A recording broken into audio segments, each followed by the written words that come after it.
Bonjour, vous adorez les tableaux 3D. Eh bien, je vous propose un atelier 3D, mais vous allez voir, nous allons avoir une petite variation par rapport à ce que je vous propose d'habitude. Nous allons jouer à la fois avec l'image et à la fois avec les matières.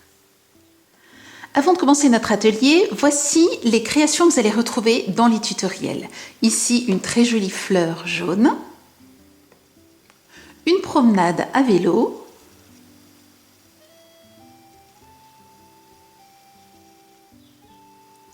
et puis ces adorables petits hiboux chouettes que généralement vous aimez beaucoup. Vous voyez que nous avons à la fois joué sur les reliefs des feuilles et sur les reliefs donc des animaux. Pour la réalisation de ce joli tableau de cœur scandinave, vous avez besoin de 3 à 4 images. Ensuite, bien sûr, de paires de ciseaux. Si vous avez besoin de faire des découpes de petits détails, je vous conseille la paire de ciseaux pince. Nous allons ensuite avoir besoin de l'outil numéro 1 et de la colle silicone, d'un pinceau, de peinture, de colle, elle est ici, de colle pour pouvoir coller l'image sur le tableau et de vernis pour pouvoir protéger la photo avant de la découper, avant de l'utiliser. Revenons à cette notion de 3 ou 4 images. Aujourd'hui, nous n'allons utiliser que 3 images. Pourquoi? Tout simplement parce que la petite différence avec le 3D que je vous propose d'habitude est que nous allons jouer avec les matières. Je vous le disais dans l'introduction. Jouer avec les matières, qu'est-ce que cela signifie? Eh bien, nous allons créer nous-mêmes les petits boutons et puis nous allons utiliser de la ficelle pour pouvoir réaliser cette partie-là. Nous n'avons donc pas besoin de la 4e image qui serait la découpe des boutons. Si vous ne souhaitez pas faire ce que je vais faire aujourd'hui et n'utiliser que des images, vous aurez besoin de 4 images. Je vais commencer par vernir le dos de mes 2 images, tout simplement parce qu'ensuite, pour créer le relief, je vais mettre de la colle silicone qui est légèrement grasse. Je ne veux donc pas qu'il y ait de taches qui apparaissent au travers de l'image. C'est la raison pour laquelle, avant le découpage, je vernis le dos donc, de mes images. Pendant que mes 2 images à découper sèchent, je vais peindre la tranche de la planche que je vais ensuite utiliser. C'est une planche en médiane de la même taille que l'image. Comment savoir de quelle couleur peindre la tranche? Eh bien, regardez simplement votre image. Vous pourriez très bien travailler sur du gris, sur du marron, sur du rouge, sur un blanc cassé. Donc, vous allez en fait avoir l'information sur votre image. Moi, j'ai choisi de mettre en valeur donc la tranche de mon tableau en utilisant de la peinture rouge. Et pour cela, je n'utilise pas du tout d'eau puisqu'il s'agit de médium. Et je vais légèrement ici faire déborder la peinture. Nous allons maintenant préparer nos éléments. Pour cela, j'ai pris de la pâte polymère. Vous pouvez tout à fait prendre de la porcelaine froide si vous ne souhaitez pas de cuisson. La porcelaine froide sèche à l'air. Donc, c'est exactement le même principe. C'est de la pâte. Vous faites une petite boule. Vous l'appliquez sur votre plan de travail. Et ensuite, vous allez prendre par exemple un marqueur, un gros feutre. Et vous allez simplement écraser votre petite boule comme ceci. Et voilà, vous avez déjà un bouton. Ensuite, j'utilise soit un cure-dent, soit ici la pointe de mon outil numéro 1. Et je vais faire les petits trous. Ensuite, il suffira de cuire, donc s'il s'agit de pâte polymère, ou de le laisser sécher s'il s'agit de porcelaine froide. Et puis moi, j'ai verni ensuite, de façon à avoir ce joli effet brillant qui est déjà sur l'image. Ce que j'aimerais maintenant faire, c'est réaliser donc ces petits éléments-là en cordelette. La seule cordelette que j'ai trouvée en supermarché, c'était celle-ci. Elle me convient tout à fait au niveau de la texture, mais par contre, elle n'est pas du tout de la couleur. Donc, ce que j'ai simplement fait, c'est que j'ai découpé un petit bout. Alors, je vais découper comme ceci. Je l'ai fait vriller sur lui-même, vous savez, de façon à ce qu'ensuite, regardez ce qu'il va faire. Hop! Il fait ceci quand on le vrille sur lui-même et voilà, vous obtenez ceci. Donc c'est ça que je voulais obtenir ici, mais je voulais la bonne couleur. Donc ce que j'ai fait, c'est simplement, je les ai peints. J'ai utilisé du marron et du gris de façon à obtenir cet effet un petit peu vieilli que je vais pouvoir donc utiliser maintenant ici. Je découpe ensuite les cordelettes de la bonne longueur et pour être sûr, alors j'ai mis tellement de peinture dedans que finalement ça a collé, mais pour être sûr, on ne sait jamais que ça tienne bien dans le temps, je mets un petit peu de colle sur le bout donc de la cordelette.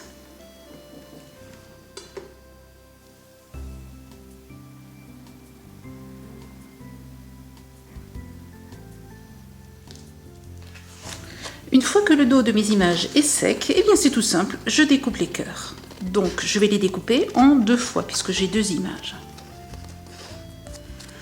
Il y a une petite finition que vous pouvez faire de façon à avoir une jolie tranche, en particulier pour les cœurs rouges. Les autres cœurs étant parfois bicolores, c'est à tester.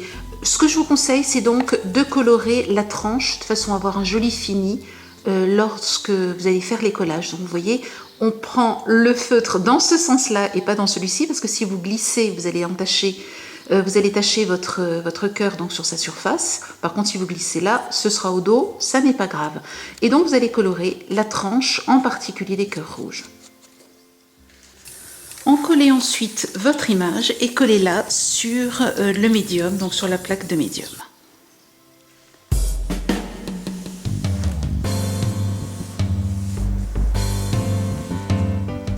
J'ai maintenant toutes mes découpes donc en double exemplaire. Je commence par la première et je vais simplement former de façon à ce qu'il puisse être légèrement bombé comme je le souhaite. Dans ce sens-là, ce que j'aimerais c'est dans ce sens-là. Je vais donc former le cœur, la première couche de cœur et tout simplement venir utiliser mon outil donc numéro 1 pour prendre de la colle silicone et venir la placer sur les cœurs. Alors ne faites pas ce que je suis en train de faire, c'est simplement parce que j'ai besoin que vous voyez plusieurs choses à la fois. Ne faites pas l'encollage donc avec la colle silicone sur le tableau parce que si vous faites tomber à côté, vous risquez de tacher donc votre tableau. Faites-le à côté et ensuite il suffit de placer donc le cœur sur le cœur donc correspondant sur l'image. Et je vais ainsi faire une première épaisseur donc de cœur. Je continue avec le deuxième et ainsi de suite sur les 6.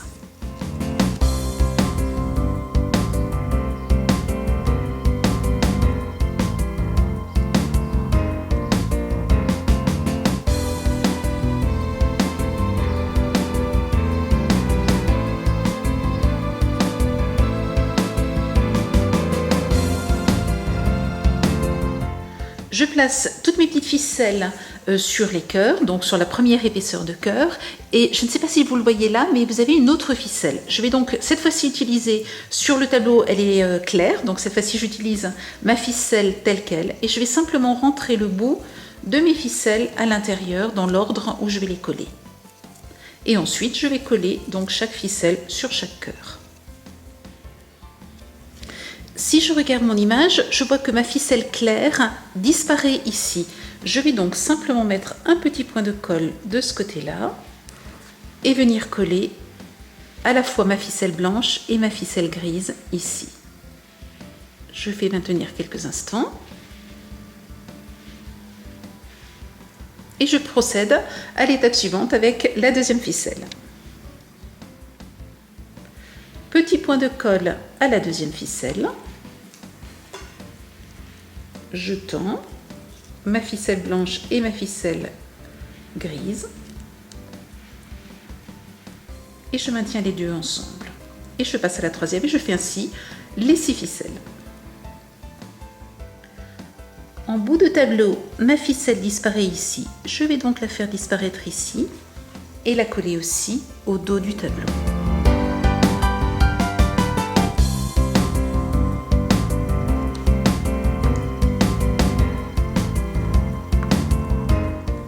Si cela est nécessaire, vous pouvez rajouter quelques petits points de colle de façon à ce que votre cordelette blanche suive bien la trace de la cordelette blanche sur votre tableau.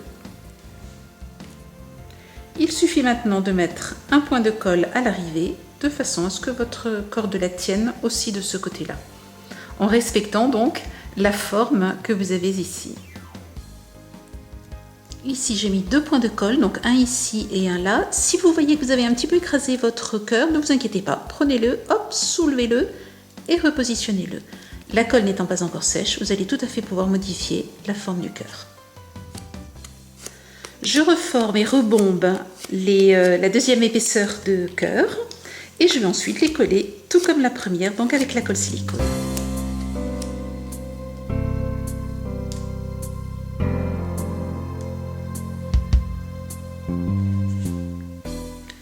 Et je replace maintenant la deuxième épaisseur de cœur au-dessus de la première.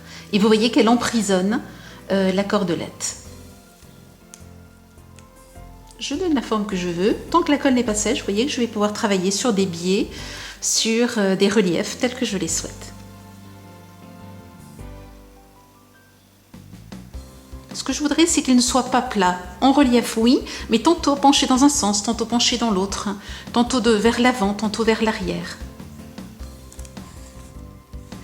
Je teste maintenant l'emplacement de mes boutons et vous voyez, j'ai rajouté un petit fil à l'intérieur comme s'ils étaient cousus. Vous pouvez aussi les laisser tels quels, sans fil si vous n'en avez pas à la maison, et simplement les coller comme ceci.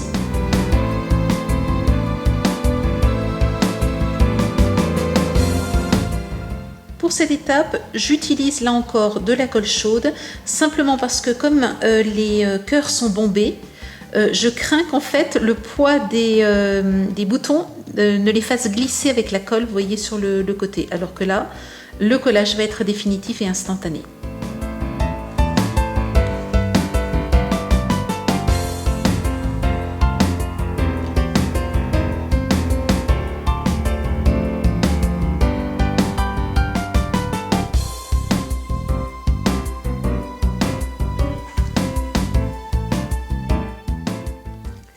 Voilà, mon tableau est terminé.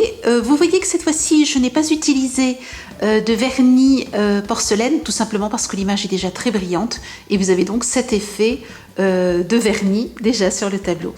Je vais maintenant laisser sécher et durcir de façon à ce que tout cela prenne bien et je n'oublie pas la tâche donc au dos du tableau de façon à pouvoir ensuite l'accrocher.